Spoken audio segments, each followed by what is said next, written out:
দীর্ঘ 3 মাস ফেসবুকে প্রেম করার পর আজই প্রথম প্রেমিকার সাথে দেখা করতে যাব। প্রথম দেখাটা কেমন রোমান্টিক হবে এসব ভাবতে ভাবতেই নিজেই শরমে গরম ভাতের মতো নরম হয়ে যাচ্ছি।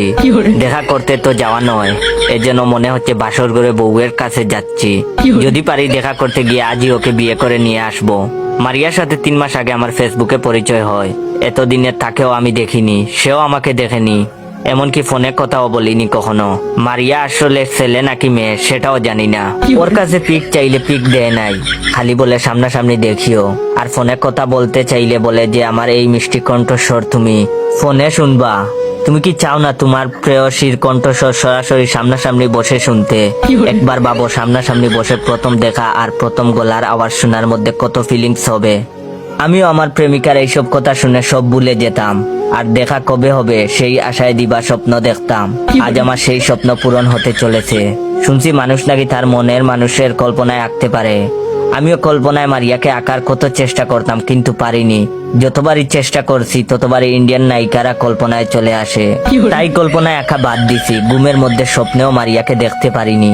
যতবার মারিয়াকে স্বপ্নে দেখছি ততবারই হয় একদম বুড়ি মানুষ পাইছি, নয়তো শাড়ি পরা কোনো মেয়ে পাইছি। কিন্তু যখনই তার মুখের দিকে তাকাইছি তখন দেখছি মুখ ভর্তি দাড়ি। স্বপ্নে মারিয়ার আসল মুখখানা দেখতে পারিনি, তাই না পেয়ে স্বপ্নের মধ্যে দাড়িওয়ালা মারিয়াকে নিয়েই হাত ধরে ঘুরছি। যেমনই হোক নিজের প্রেমিকা বলে কথা।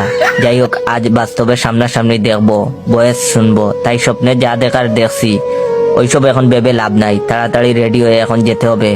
মারিয়া আমারে কইছে যেন প্যান্ট আর নীল টি শার্ট পরে দেখা করতে যাই, যেন দূর থেকে দেখে ও সহজে চিনতে পারে। কিন্তু আমি তো সহজে ওরে আমাকে চিনতে দিব না, তাই একটা পুরাতন লাল পাঞ্জাবি আর সাদা পায়জামা পরে রওনা হলাম। তাইলে মারিয়ার সামনে গিয়ে ঘুরলেও আমারে চিনতে পারবে না। মারিয়া যখন আমায় খুঁজে না পেয়ে বেকুল হয়ে যাবে তখন ওর সামনে গিয়ে ওরে সারপ্রাইজ দিব। তাড়াতাড়ি রেডি হয়ে শুধু যাতায়াতের খরচটা নিয়ে বের হলাম, যদিও এর থেকে বেশি আর টাকা নাই আমার কাছে। রেস্টুরেন্টে যেও ওরে নিয়ে সাথে কিছু খাবো, সেটা বিল দেওয়ার মতো কোনো পয়সাও নাই। অথচ মারিয়া জানে যে আমি সেই লেভেলের বড় লোক, সব সময় পকেটে হাজার হাজার টাকা থাকে। এইটা জেনেই হয়তো আমার সাথে প্রেম করেছে। যেমনি হোক আজকে কোনো বাটপারি করতে হবে। রেস্টুরেন্টে কোনো একটা মিথ্যা বাহানা করে বিলটা ওরে দিয়েই দেওয়াতে হবে। ভাবতে ভাবতেই বাসে উঠে চলে আসলাম। এরপর বাস থেকে নেমে যে রেস্টুরেন্টে দেখা করার কথা সেটার দিকে হেঁটেই রওনা দিলাম কিছু টাকা বাঁচানোর জন্য। যেতে যেতে দেখলাম একটা অন্ধ ফকির কালো সানগ্লাস পরে ভিক্ষা করছে, সুন্দর সুরে অন্ধের গান বলে ভিক্ষা করছে। আমার দেখে খুব মায়া হলো। ভাবলাম প্রেমিকার সাথে প্রথম দেখা, যাওয়ার আগে একটু ভালো কাজ করে যাই, সেই অছিলায় যদি প্রেমিকা সুন্দর হয়। তারপর পকেট থেকে মানিব্যাগ বের করে 5 টাকার একটা নোট দিতে যাব কেবল, তখন দূর থেকে একটা পুলিশ লাঠি নিয়ে এদিক ওদিক এগিয়ে আসতে লাগলো আর বলল, হারামজাদা তুই আবার এখানে ফকির সাইজা ভিক্ষা করতে বসছিস, তোরে আজ খাইছি। সাথে সাথে অন্ধ ফকির তার সানগ্লাস ফেলে টাকা পয়সা সব ফেলে দিল এক দৌড়। পুলিশ পিছে পিছে লাঠি নিয়ে দৌড়। মনে মনে কইলাম, ওরে বাটপার, তুই ভালো মানুষ হয়ে অন্ধ সেজে ভিক্ষা করছিস। প্রেমিকার সাথে দেখা করার আগে তোর মতো বাটপারের হাতে পড়ছি, না জানি কপালে কি আছে। তারপর ফকিরের ফেলে রাখা যাওয়ার সানগ্লাসটা নিয়ে নিলাম। সাথে গুনে গুনে দেখলাম 720 টাকা আছে, সব পকেটে ঢুকালাম।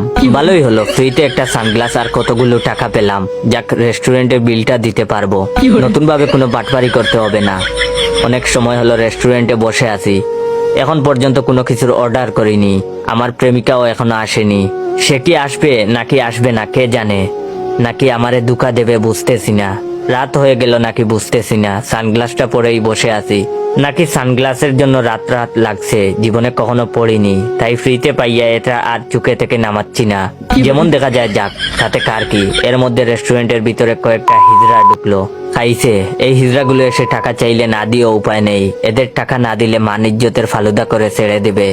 তারা ভিতরে ঢুকতেই অন্ধের মতো চুপ মেরে বসে রইলাম, যেন অন্ধ মনে করে আমার কাছে টাকা না চায়। কিন্তু দেখলাম তারা কারো কাছেই টাকা না চেয়ে আমার সামনের টেবিলে বসে পড়লো। বসে নানান ধরনের পেঁচাল শুরু করলো, কার বয়ফ্রেন্ড কেমন, কার কত টাকা ইত্যাদি। মনে মনে ভাবলাম এদের আবার বয়ফ্রেন্ডও আছে, কোন আবাল এদের সাথে প্রেম করে। এর মধ্যে একজন বলে উঠলো, কিরে মারিয়া, তোর নীল টি শার্ট পরা তোর প্রাণের প্রাণ জানের জান কই রে? এখনো তো আসলো না। 3 মাস প্রেম করে কি তোকে এখন ফাঁকি দেবে? এটা শুনেই বুকের ভিতর ধক করে উঠলো। মানে কি, এই হিজড়াটা আমার মারিয়া, আমি 3 মাস এই হিজড়ার সাথে পীড়িত করছি। আল্লাহ গো বাঁচাও আমারে, আমি এই হিজড়ার সাথে সংসার করব। আজ এখান থেকে বের হতে না পারলে এরা ধরে আমাকেও নিয়ে হিজড়া বানিয়ে দেবে।